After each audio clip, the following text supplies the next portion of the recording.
Hola, hola, it's me, Taylor, cleaning out my clothes because we're always going to get content and always do something else. Not only am I clearly undiagnosed ADHD, but I'm also working on getting my winter clothes out from my non winter clothes, the fall clothes. I'm from Texas, so we don't really have a difference between fall and summer and winter and the other seasons. But now that I'm up here finishing this PhD, I most definitely have to prepare. So I want to say, hey, everybody. There has been so much, I feel like, activity around my channel that is prolific to me because I didn't think anybody gave a fuck. And I really only do this because I want to. I just want to document my life. I want to document my thoughts.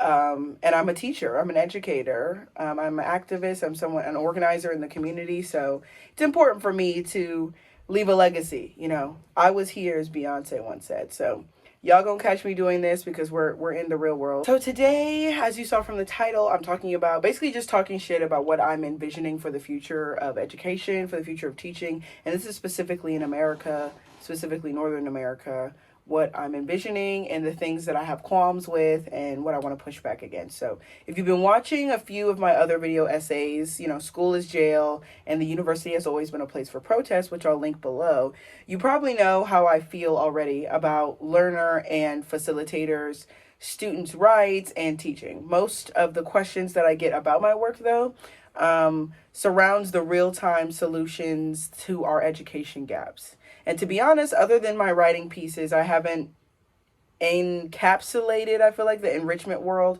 I'm trying to build around me. So I thought I was just going to talk to the camera with some bullet points. I thought the best way to convey that was to talk to a camera with bullet points. You know what I mean? Just give myself some points to go by and to just, you know, go off the cuff. By the end of this video, though, I want to, number one, express my definition of enrichment. Two, a bunch of shit I wish or will work towards seeing in education. And three, you know, just having my thoughts out there and just having time for discourse. So leave comments below. Let me know if you feel the same way about education, if you feel the same frustrations that I do as well. Yeah, I'm looking forward to having this because this is just something I've always wanted to talk about. So I'm making this video specifically to spell out the needs, right, that the American education system will hopefully adopt within the next few years. So hopefully before the end of the century, I reemphasize, or hopefully before the end of the century. So in this, you know, I'm an academic, so I want to reemphasize how the American education system leaves behind Black and brown, queer, differently abled learners. As it works currently, the education system really serves as just like a mode of surveillance and policing children and their families to act within society, what societal norms are really attaining to.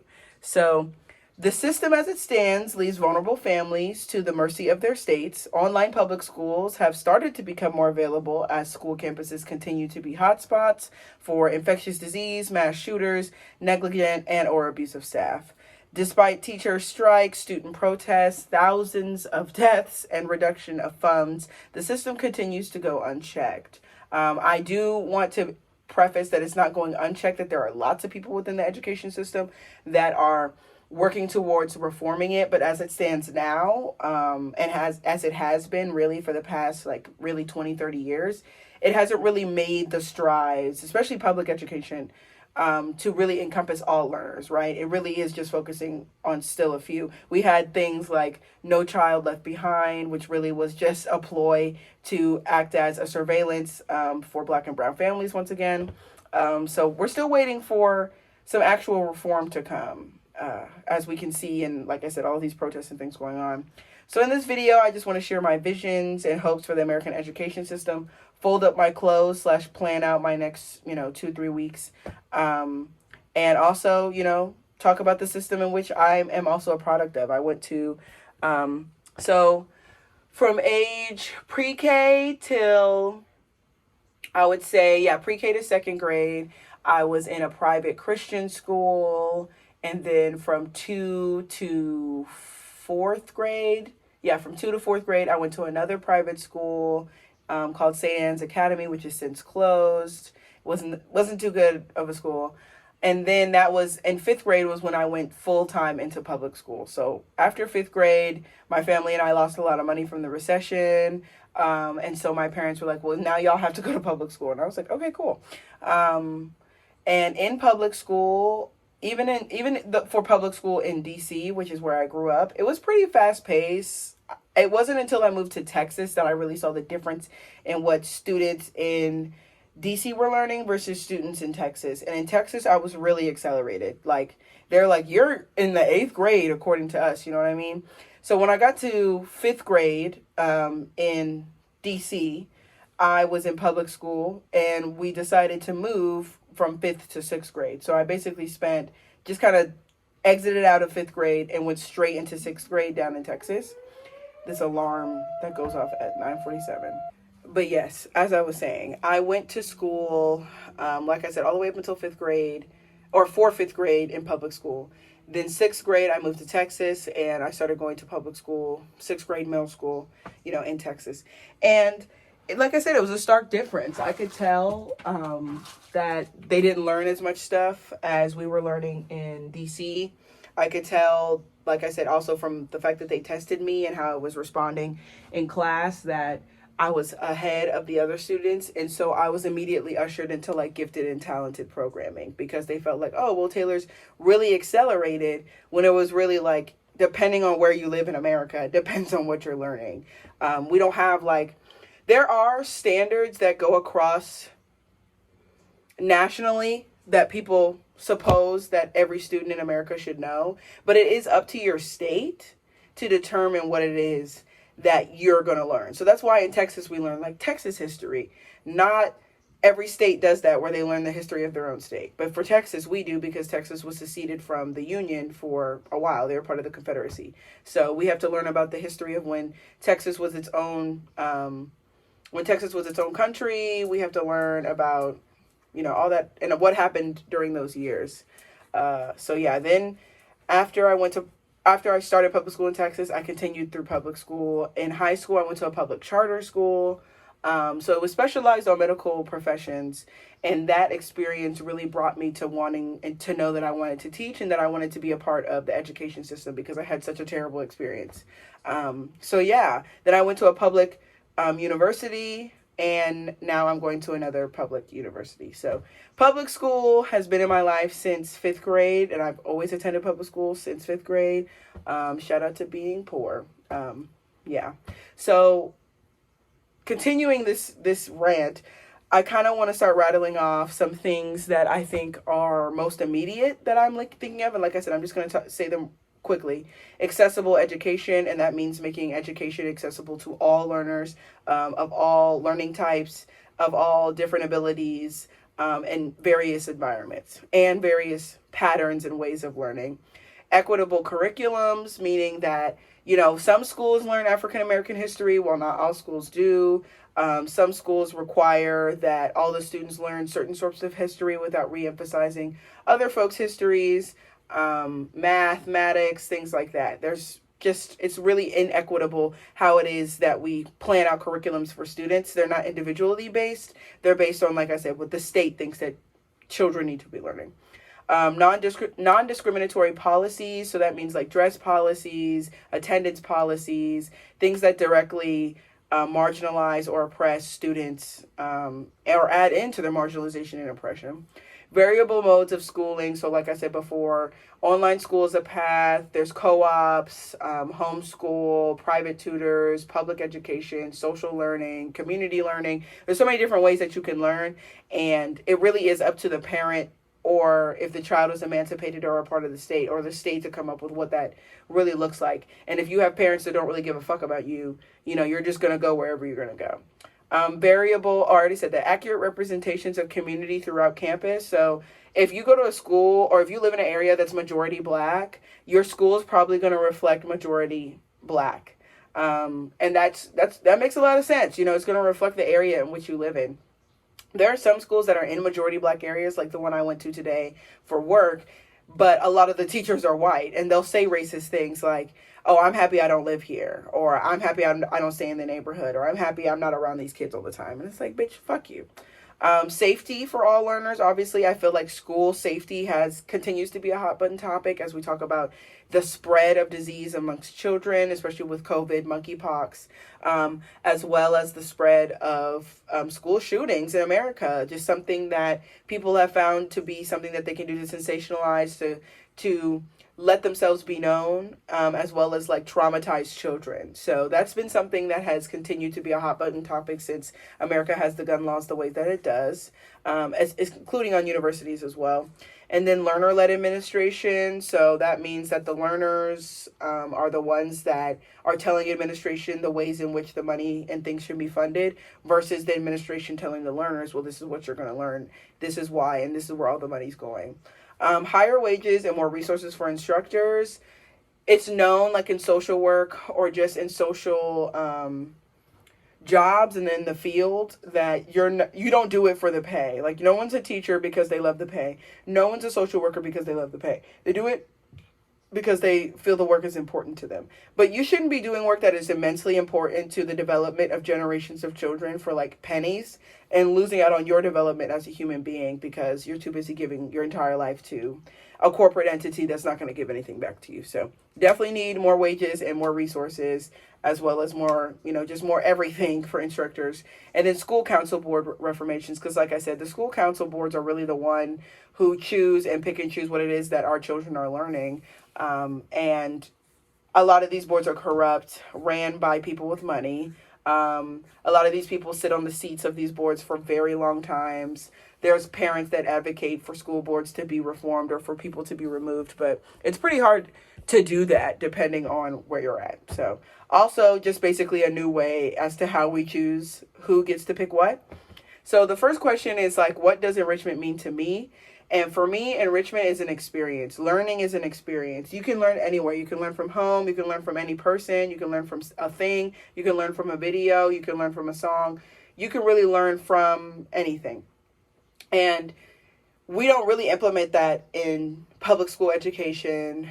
And some private schools definitely are way more variable in the modes in which they teach children.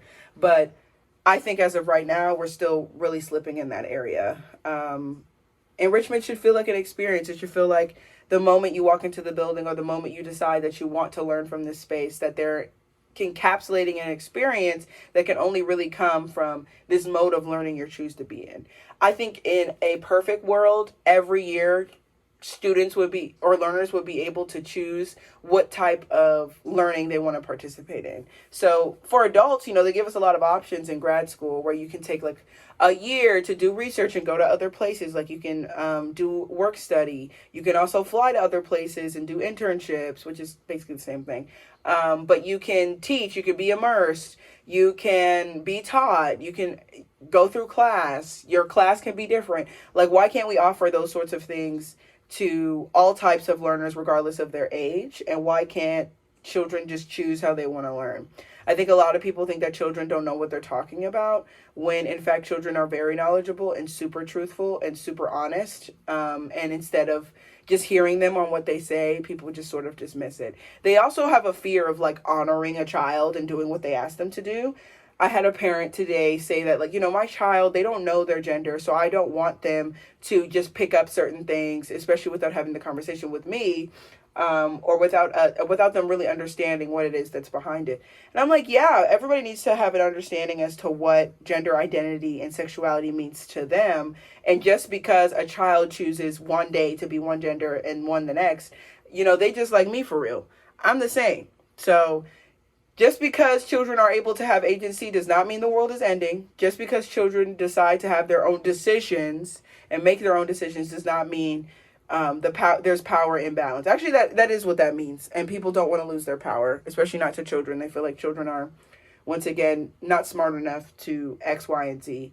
Hence why I'm always telling people children are marginalized people. I don't know why y'all think y'all can control children, or like they're not little human beings that literally have their own ideas and y'all think y'all can just force them to do whatever.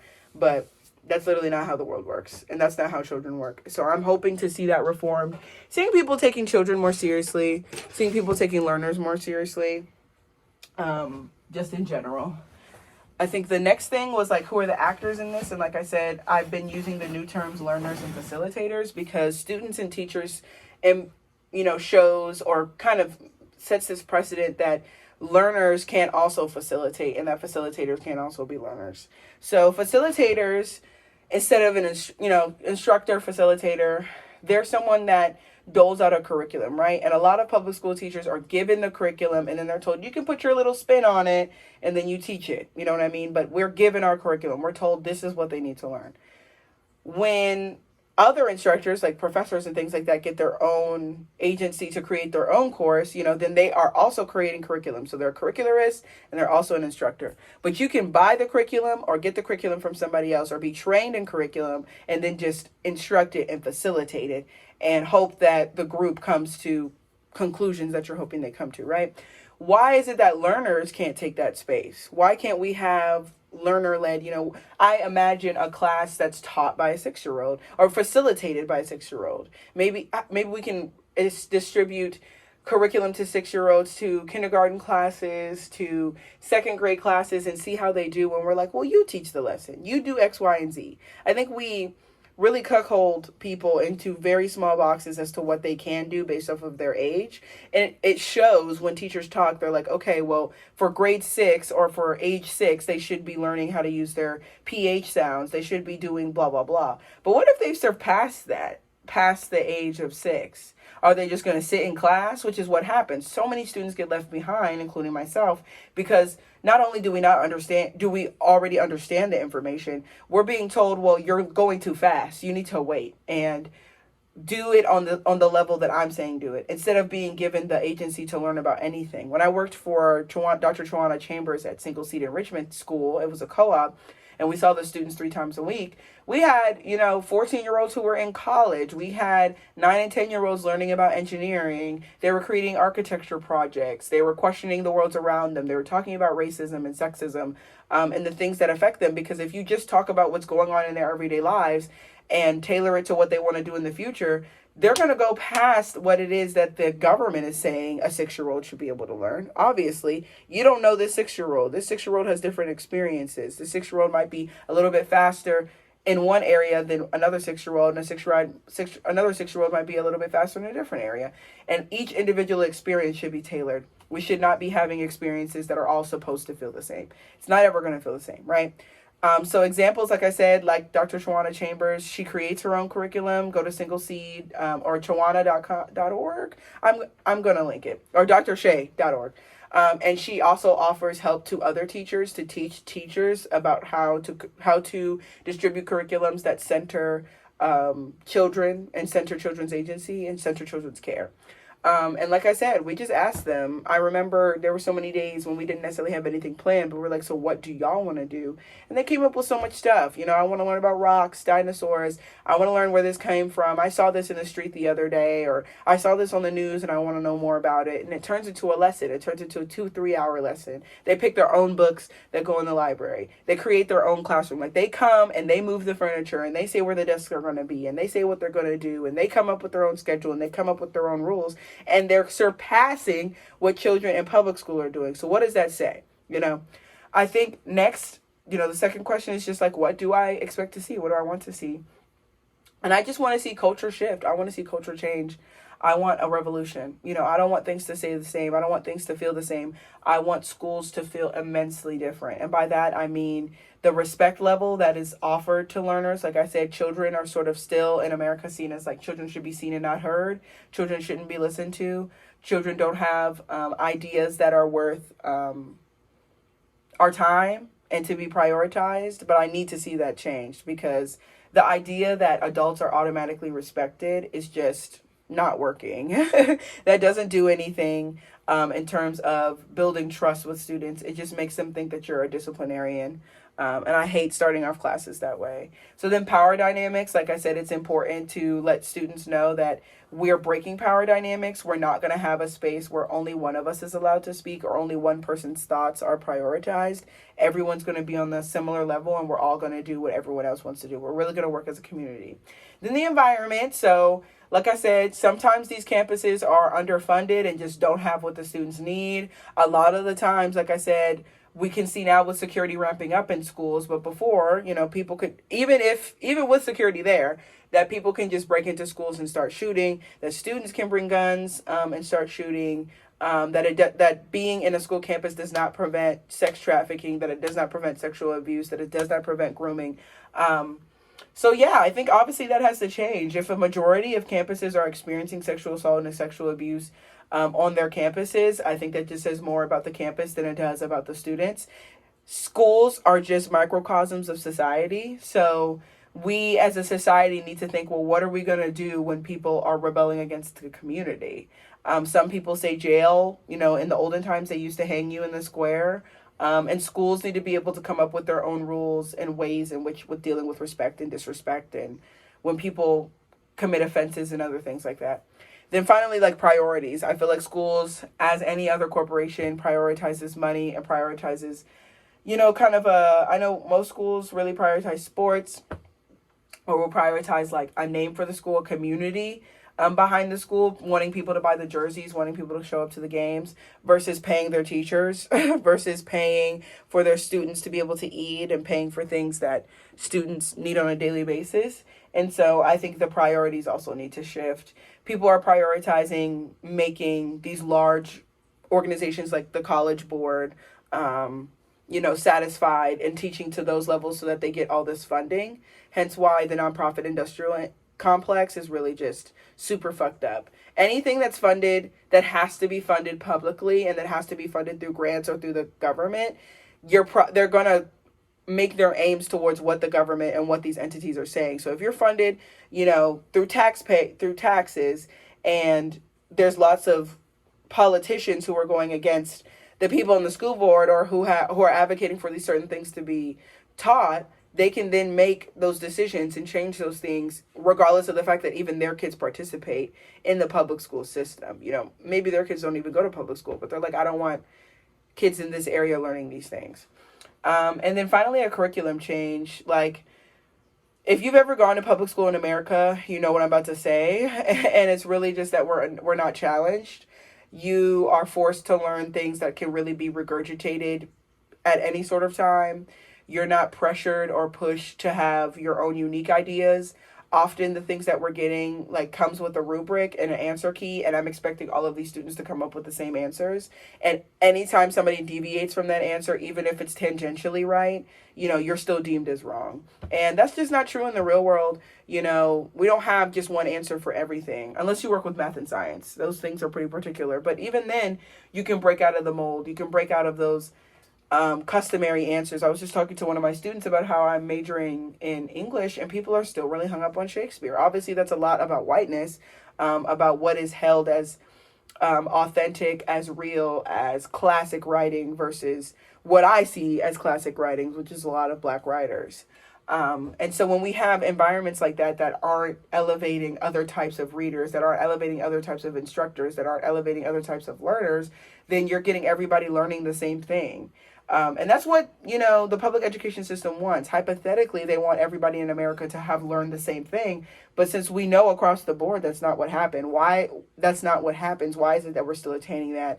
America is so behind when it comes to other countries in their schooling. When students come to America looking for better educational opportunities and they're severely disappointed, it's like, yeah, imagine being American. Imagine being a Black American and having to live through this.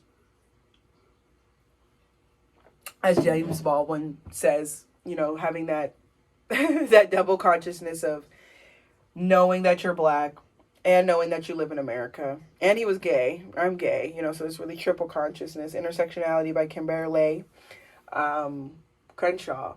And just thinking and consistently thinking about the fact that, this is wrong, this isn't going to serve anybody, and this isn't going to get you any answers. But because white people say that we have to do it, we're just going to go ahead and do it. So what I'm envisioning is my own school. That's what I'm working towards. That's why I'm getting my PhD.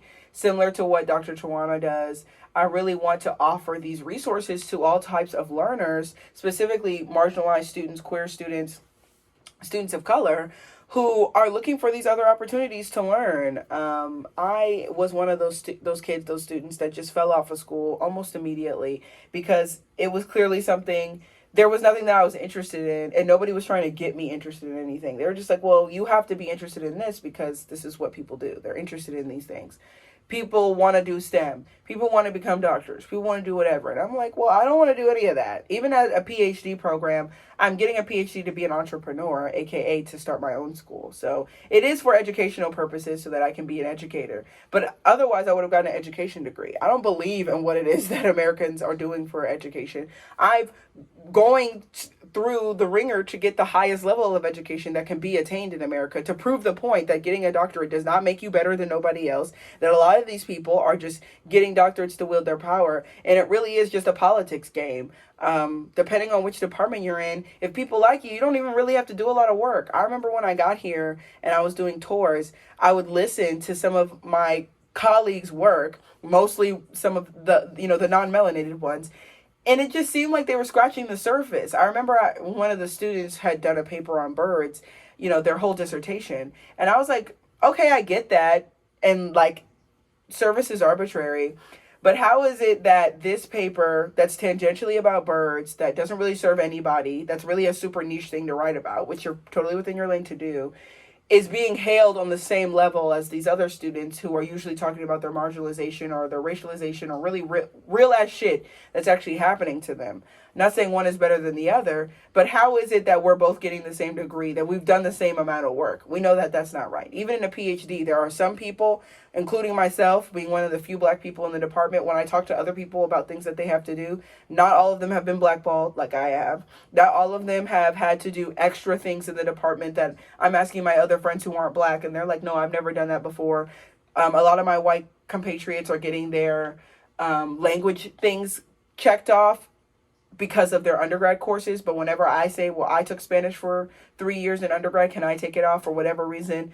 They have to throw all these things on me. My racialization and the way that people perceive my gender affects my schooling. And that's how American school works. Depending on who you are and what you're born into will depend on what types of schooling you get, unless you take the time to remove yourself from that and do other things. My partner, their parents removed them from public school, early on, right before high school, around middle school, because they were getting bullied incessantly. They were coming home, having gone through fights. They were depressed, and their teachers were racist. If you live in a small town in America and you're black, you're probably going to go to a racist ass school with racist ass people who want to whoop your ass every day. And is that fair to them? They're missing out on actually learning something that could be helping them.